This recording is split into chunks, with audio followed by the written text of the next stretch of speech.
We're up to chapter 3, Mishnah 10. Rabbi Dustai bar Yanai Mishum Rabbi Meir Omer.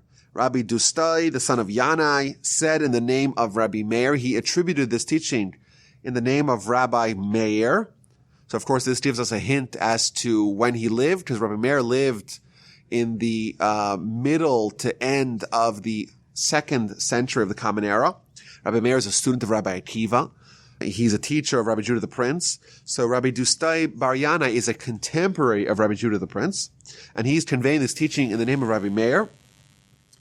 Kol hashochech davar echad mimishnaso, whoever forgets even one thing of his Torah learning, mala alav akrasiv kilu mischayev benafsho. It is considered for him by Scripture as if he bears guilt for his soul. He's liable with his soul. Shenemar, as the verse says, Rak hishamar l'cha u'shmor nafshecha me'od. Beware, guard your soul exceedingly. Pen tishkach es hadvarim asher ru einecha, lest you forget the things that your eyes have seen. Yachol afilu takfal of mishnaso. One might think that this is so, even if he forgot his Torah study because it is too difficult for him. Talmud Lomar, this is not so, as Scripture states, Ufen yasuru milvavcha kol yemei chayecha, and lest they be removed from your heart all the days of your life. Ha'eino mischayev benafsho ad sheyeshev v'yasirei melibo. Thus, one does not bear guilt for his soul unless he sits idly and thereby removes them from his consciousness. So here in this Mishnah, following the many teachings of the importance of Torah study and how special it is and how sanctified it is and how God is participating, so to speak, now we're told you have to be very careful not only to study, to acquire Torah knowledge, but also to preserve it and to not forget it. And if you forget it, it's really terrible. You're guilty, you're liable with your life. Now, just one of the teachings of Rabbi Dustai bar Yanai from the Talmud, I researched there was a selection of teachings in his name. He's not one of the most commonly mentioned names in the Talmud, but we do know that he was a contemporary of Rabbi Judah the Prince, and there are some interesting stories about him in the Talmud.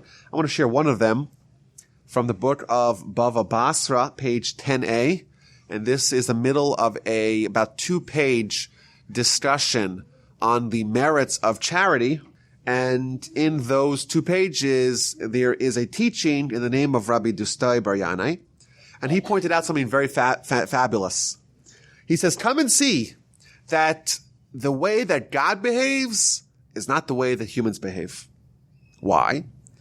The way humans behave, if someone brings a great gift to a king, he wants to offer a tribute to the king. It's a great, valuable treasure. We don't know will the king accept or will the king not accept it. And even if the king does accept his tribute, will he have an audience with the king? Will he not have an audience with the king? Again, that's something which is in doubt. We don't know. It could be this, it could be that. There's no certainty. Whereas the Holy One, blessed is he, is not like that. Why? If someone gives a small gift to God, he's guaranteed to have an audience before the heavenly presence. If someone gives, how do you give a gift to God? If someone gives a pruta, a penny, to a poor person, they're guaranteed to be able to see the face of the Shekhinah. Quotes a verse in Psalms. As for me, I will behold your face through charity. I will be satisfied when I awake with your likeness. There is a scriptural pledge here that no matter how little someone's contribution of charity may be, it guarantees them an audience before God. And this is an interesting teaching that we have of the same author of our Mishnah. There's another very dramatic story in the book of Gittin, page 14a and b. I'll give you the highlights. The highlights is he's tasked with transporting a very valuable item, and it doesn't exactly go as planned. You could go read it yourself. There's some other teachings about him in the Talmud, but regardless, he is the one chosen to convey the importance of not only studying Torah, but preserving it, maintaining it. Like we said earlier, we had a chapter, the whole chapter, essentially chapter 3, is it lauding the importance of Torah study. Now we're going to learn about how it's important to preserve and remember it. And of course, the only way to remember Torah study is via review. There's 2 skill sets for Torah. We know it's different to get elected is one thing, but to govern is an entirely different beast. Similarly, to acquire a fortune requires one skill set.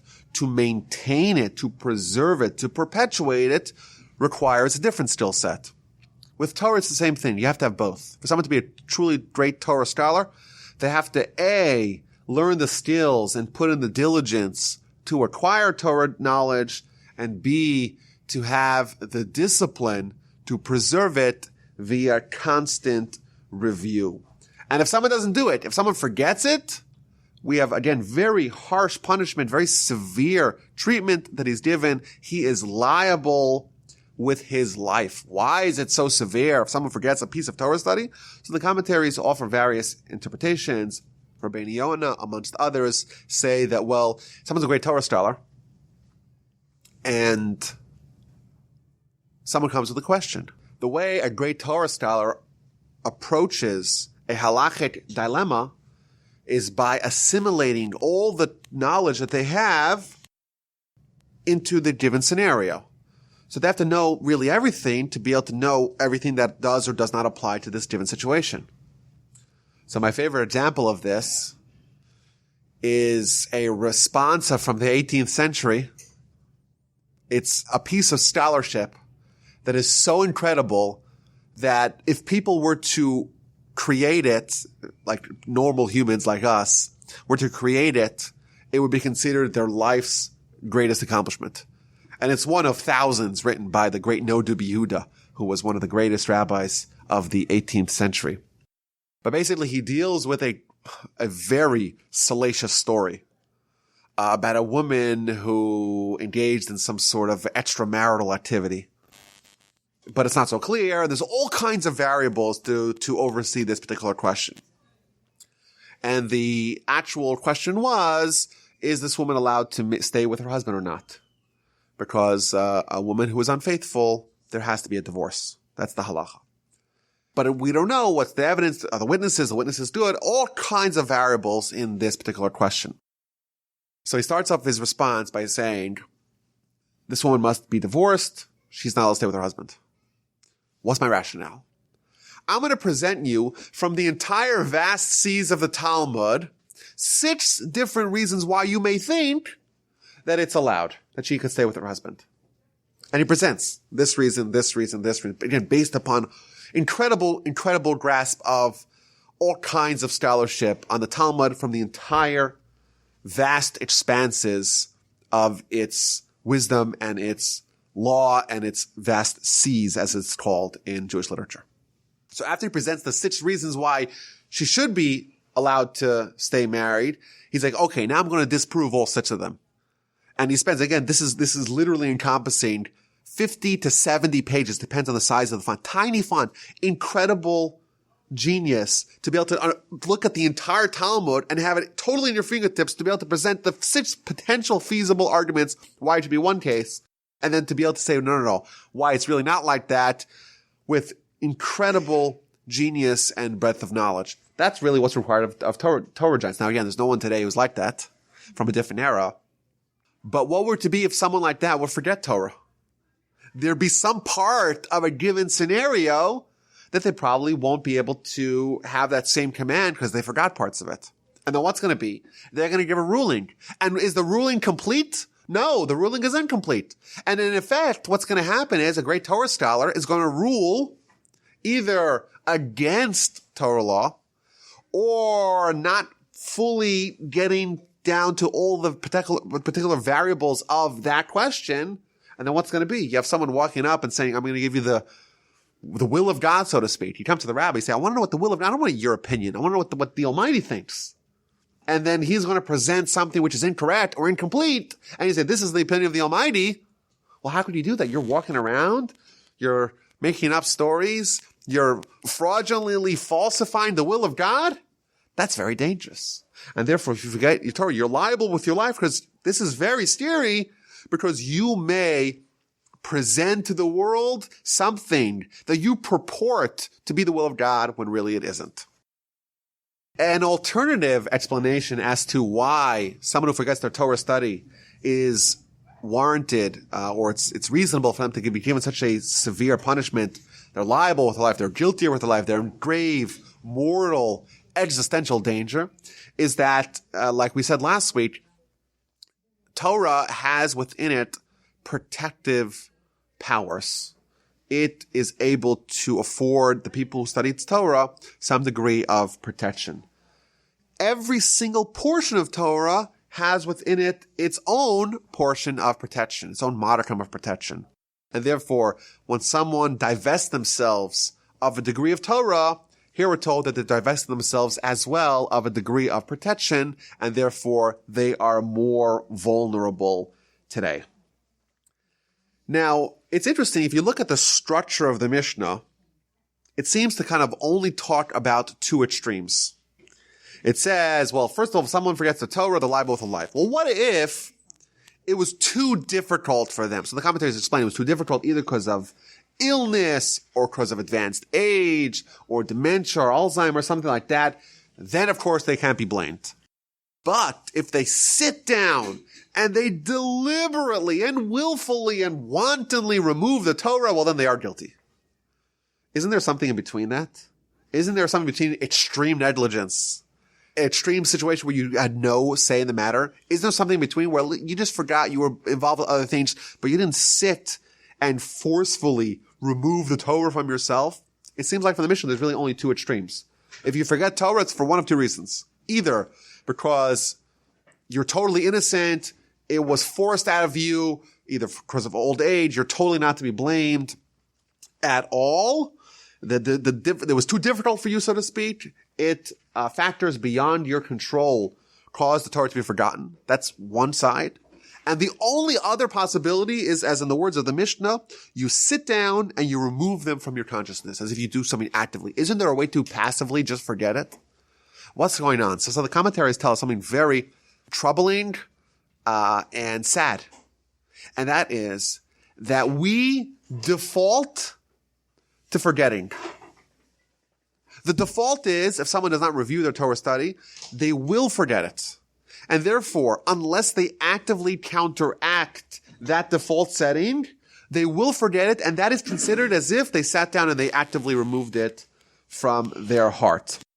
And I think there's another point here, and that is that when people study and they don't review it, it shows that their attitude towards Torah studies, that it's kind of nice to study, but it's not really that important, or not important enough to ensure that you don't forget it and you don't review it. If it's really important, it's something that you'll make sure that you maintain it by constant review. Now, the problem is that it's very difficult to review because it's not novel. And also, when you review something that you studied, it's kind of depressing to realize that how little you retain.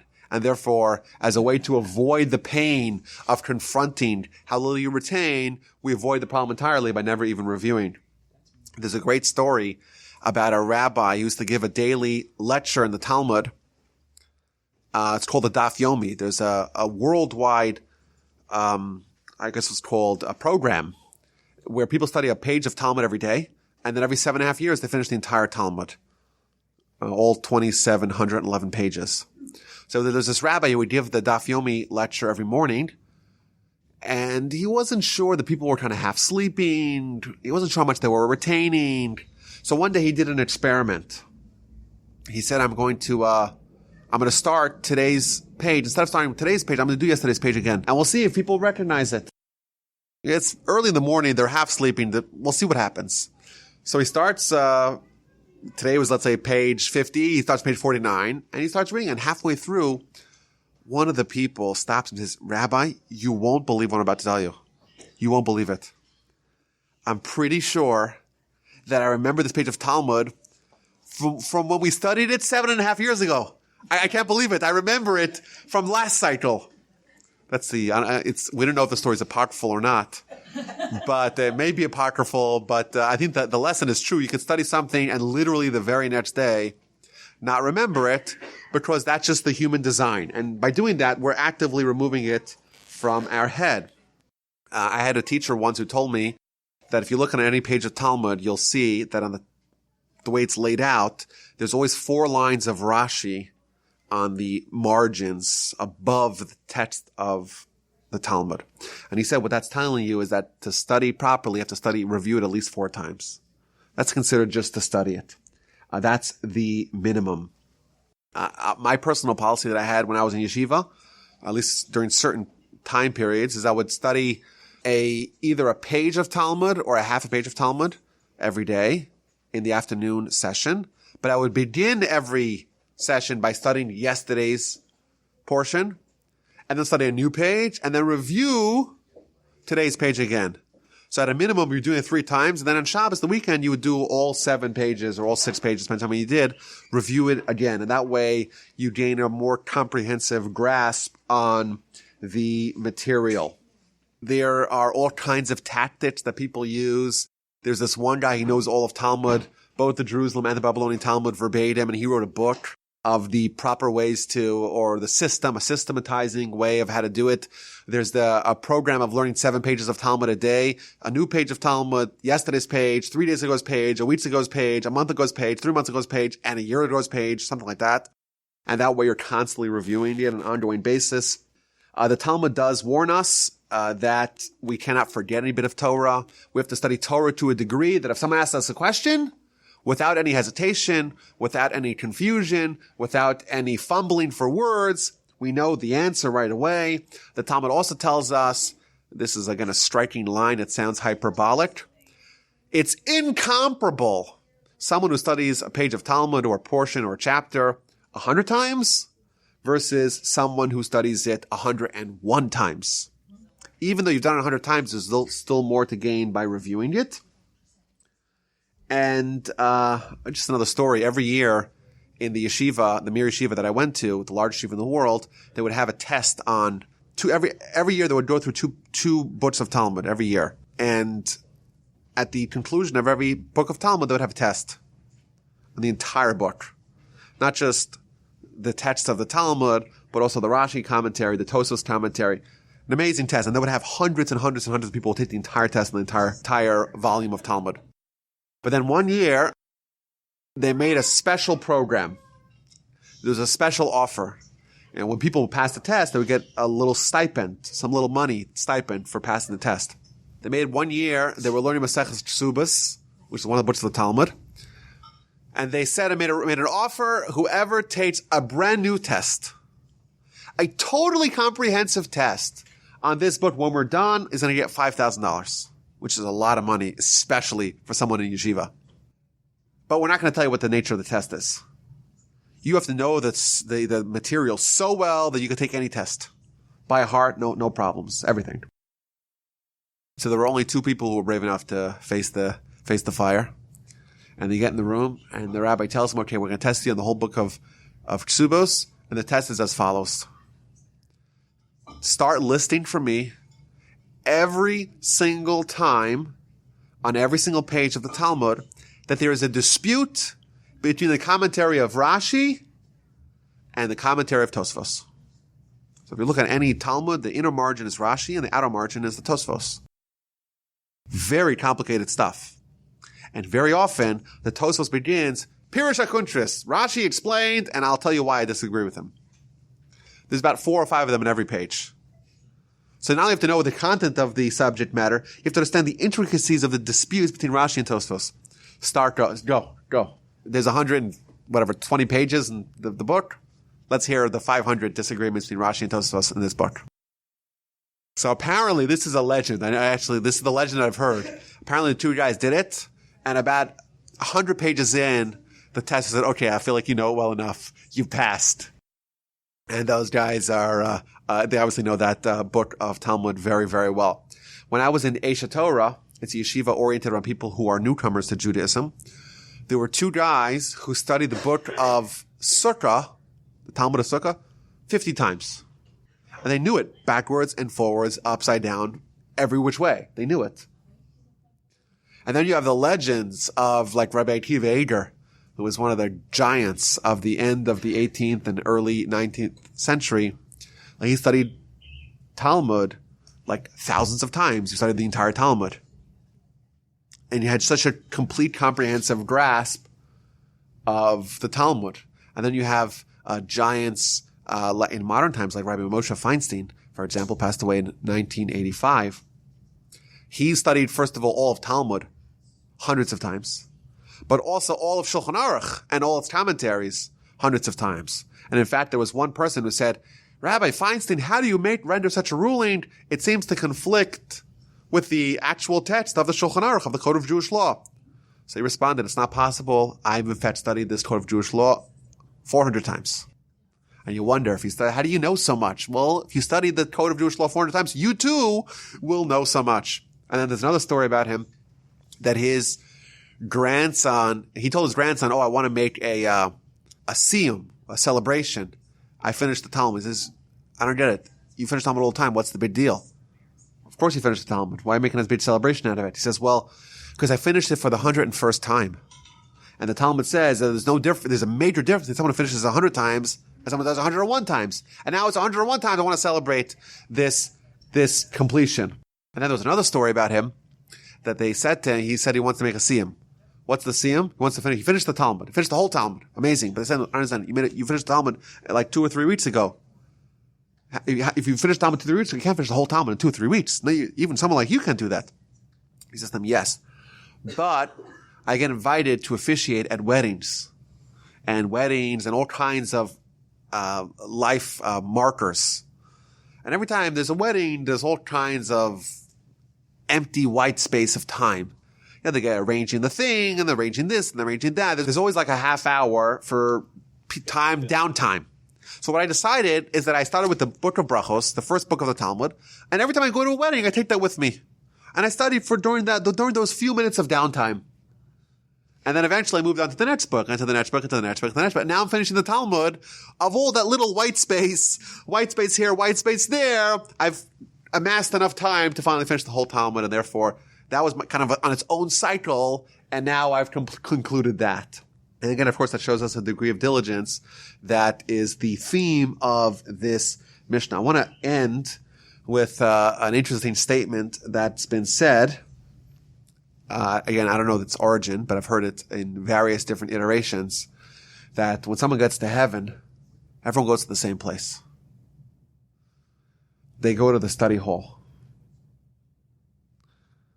Okay, there's one version of the story is that they go to the study hall, it's 9 o'clock, and the study goes to 9 to 1, which is what it's like in every yeshiva.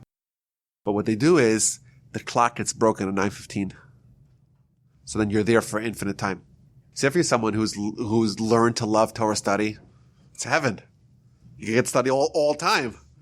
If you're like the guy who's like, I can't wait to get out of here, this is miserable, then it's absolute torture. So everyone gets punished and rewarded the same way. It's the same exact thing. They get rewarded and punished in the same exact location, same exact venue. For one person it's heaven, the other person it's absolute, grueling, grinding hell. That's one version of the story.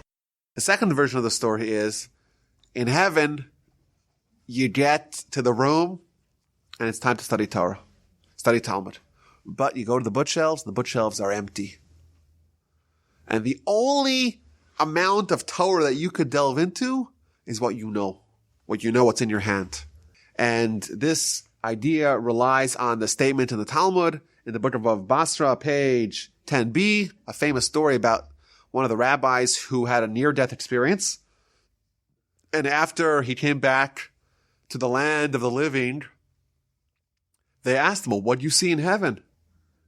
So he gives a whole story of what he saw. He saw the lofty ones were lowly, and the lowly ones were lofty, and the Torah scholars were the same, and a whole story. And then he adds, and I heard that they were announcing, Ashrei mi shebalakan, praiseworthy is he who comes here, v'talmudo biyado, and his scholarship, his Talmud, is in his hand. He has a firm grasp on it. And that's the idea. You got to come to heaven, you got to have the books in your hand, because you know what? You're not going to get a copy of it over there. And whatever you know, that's what you get to partake in. But again, these are all ideas oriented around this central premise of this Mishnah, and that is It's not only about how much you study, it's about how much you retain. And if someone forgets it, it's really bad. And you are going to default to forget it. That's the human design. We're going to forget unless we review. And therefore, there's a tremendous imperative for us not only study new things, but to also go back on the things we've studied in the past and to review them as much as needed so that we actually remember them. And then when we too arrive to heaven, we have something to hold in our hands that we have taken with us, we've acquired, so to speak, we've earned it with our study and with our review.